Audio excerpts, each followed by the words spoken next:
Okay, storytelling Ron. Let's go over this.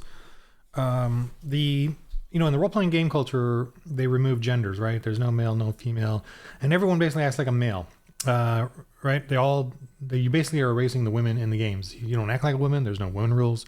There's no women peculiarities, any of that. Just like a man. Wield a battle axe, shoot a gun. I mean, shooting guns is fine for women, but the whole wielding battle axes and going out and adventuring. Women don't adventure like that. They don't go out and hunt and kill and seek treasure. Men, well, modern day men obviously don't do that, but in the past, that's what they did. They went and conquered. That's what pagans do. They go out and conquer, take, and return back to their home or take over that area. What do Christian men do? Well, we don't go and conquer. We go and convert and plant churches. Now, there will be some war too. There will be some violence or whatever, but it's not what we in general do. We civilize a land. I just went off on a different rant, but let's just go ahead and go for this anyway. Okay. So UK lawyers sued for saying only women have periods. Let me switch it to the other thing. Where's my mouse? There we go. So she's being sued because she says, where's my freedom to say what I believe because of my philosophy, science, and Christian belief, whereas the LGBTQT are suing her for literally saying only women can menstruate. Okay. So she says in here, this is a great article on Not to Be. She posts in here info about what she believes. And right here, okay. There are many protected beliefs in our organization, some religious, such as Christianity, and some philosophical, such as veganism. Some people believe that we all have a gender, sometimes gender identity, separate from our biological sex. That sex is a spectrum, and that biological sex is is an idea that first emerged with white European colonization. So that's the thing there. The white devils is what we are, for being Christian. And by the way, Europe is successful, is more successful than everyone else in the world. And it's not because of their whiteness. It's because they're Christian. Such beliefs are protected by law. Other people, such as myself, hold that sex is binary, male and female, fundamentally biological, and an important category to recognize in language, law, sport, and the workplace. These beliefs, sometimes called gender critical, are also protected by law. Apparently not. So, because they're being sued, she has to go before a tribunal. I mean, this should have just been thrown out immediately when someone did it. So if she fails, if she's arrested for declaring that only women menstruate, what's going to happen to the rest of England and the world and us? Where's our freedom? Where's our freedom in religion, our freedom in Christianity, which is actually protected under the law? But yet they're ignoring it because pagans can ignore the truth, and they can ignore the laws, and they can ignore what's in front of them, and they can just conquer you. Remember, for the end goal of paganism is power. So they don't have to follow the laws. They just follow it enough to gain power. Democrat Party, that's what they do. Islam, it's all about power. It's all about controlling and taking over and power. And for pagans, they can just they can be good and caring and open and tolerant, but that they can also choose another God who's not so good, not so caring. They can choose an evil God too. They can worship this God. They can worship that God. They got a candy store of gods and beliefs, and they can switch them up whenever they want. That is what we're up against as Christians, as the truth. Women can only menstruate is a factual statement, and yet this is the kind of people we have to go before, who seem to be in control of government institutions, science institutions, health institutions. There's even another on here where they switched out different. They took out the whole kidney transplant thing because of, which actually matters to different races, whatever. But so that anyway, so I don't want to go off too far. I want to say this. This is kind of the. Hang on, let me get this better.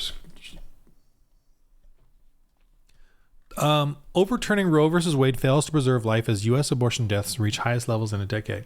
So here in L.A. or California, we're declared. I saw it on Billboard, like we're declared an abortion meal. Bring your children here, so that they can murder their children in their womb, and we will pay for it. So I have to pay for that. I'm being forced to pay for that through taxes. I don't have the freedom in that. I don't have a choice in that. I don't truly believe, and my personal belief, I don't believe my vote counts either. I mean, I'm certainly over outnumbered for sure. So I'll agree with that here in Hollywood and LA. Everywhere is a LGBTQT flag, or an LGBTQT flag. So there's that, or Democrat. I don't see any, like, I don't put out the Trump flag or Trump sign or an American. Well, there's some American flags, but very few. It's mostly, and I feel like the ones that do have American flags are definitely like moderate or Republican, but there's very few of those. It's all LGBT flags. And the flag is a declaration of conquering, by the way. Or then maybe we should start a Christian flag, Christian nationalist flag, like St. George flag or whatever, the red cross with the white. I don't know. I feel like we should just do a Christian flag and a Christian nationalist flag and just start putting them everywhere. It'd be kind of neat. It's been on my mind. Okay, so in total abortions, the state's increased by a lot. So just look at it. Illinois, 38,000 more abortions than in 2022. More abortions. New Mexico, 15,000 more abortions. Virginia, 14,000 more abortions. North Carolina, 13,000 more abortions. Illinois provided abortion care an estimated 25,600 more patients from out of state. So even in the red states or whatever, there's plenty of girls getting abortions. The culture of sex, tattoos, partying, drugs, piercings, and none of those in and of themselves is necessarily a sin, but but I do notice, like, I remember once I was in Washington State, and I went to a farm, one of those farm, whatever, those festivals or whatever they call those things, because I don't go from the city. Farmers, carnival, whatever. You know, where they have the animals and they have rides and it's all like small towny country vibe. God, what are those called? See, I don't even know. I live in Hollywood. I went to one and it was interesting, but there was one area where they had this group of young people all in tattoos, piercings. And I could tell they were like, either they were porn people or into porn or something weird, because they were very sexualized in their little area and everyone else was trying to, like, I don't know, ignore them or avoid them, but they were there and they had their own booths and they were selling. I just kind of avoided them. Even though I'm from Hollywood and kind of into that, was into that, and now I'm just aware of it, obviously. Seeing it in a small town and a small country fair, kind of weirded me out. Like, I was like, man, I see this in Hollywood and I see it better in Hollywood than here. I don't want to, it's across the Midwest. It's across, like, these type of things, these pagan-y, tattoo-y, piercy, black, which I'm going to, it's just gross. And for me, and I'm like, where's the churches there? Where's the strength? And, I don't know, but I feel like that is pervasive in a lot of areas. This pagan, and by the way, in Europe, paganism was never gotten rid of, right? It's in my work readings of the missionaries, and the church fathers, the founding fathers of the church, where Christianity was exploding in Europe. They had huge problems with paganism. It's everywhere, right? And the Bible says it will never get rid of evil. We can subdue it, but we'll never, ever, ever get rid of it. We'll never, ever get rid of suffering and pain and evil until God decides to really get rid of it. So people are not inherently good. We all default to paganism. Even you and me as Christians will default to paganism if we are not continually fellowshipping and self-correcting, or not self-correcting, corporally correcting each other and all that.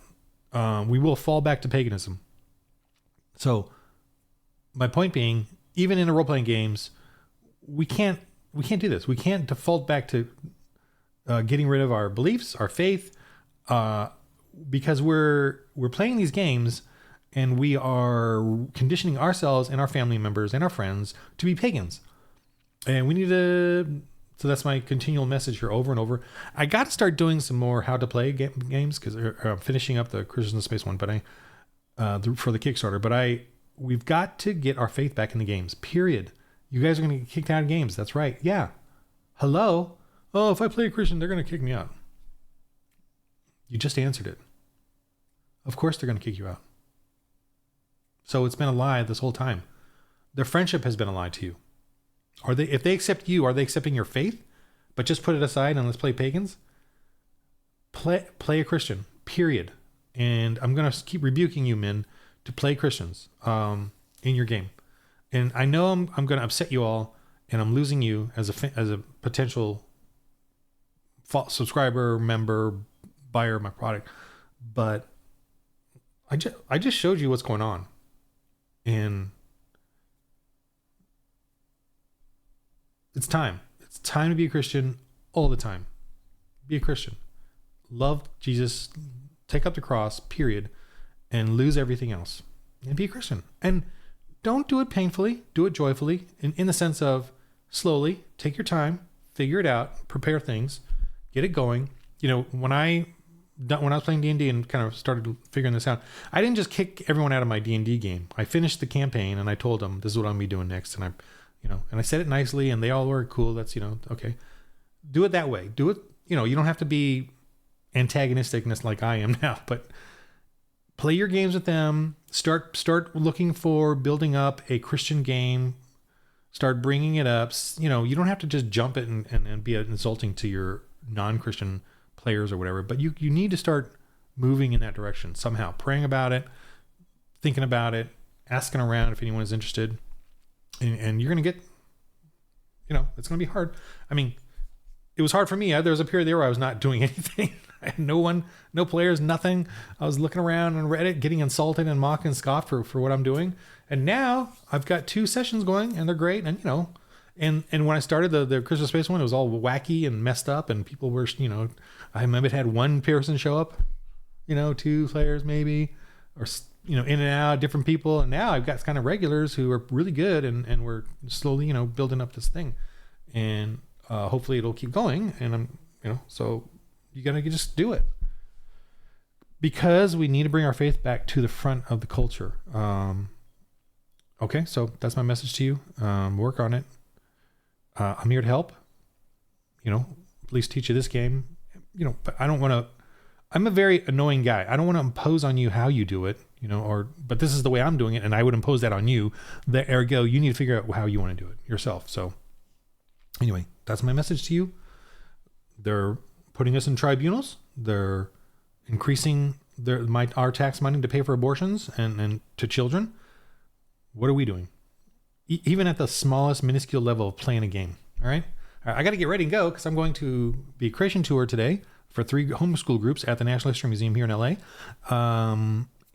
where I go through creation stuff at the museum because it's all institutionally full of evolution and paganism and lies.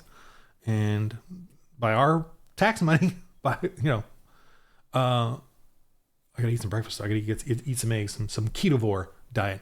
Anyway, all right. In the game of life. Roll holy dice.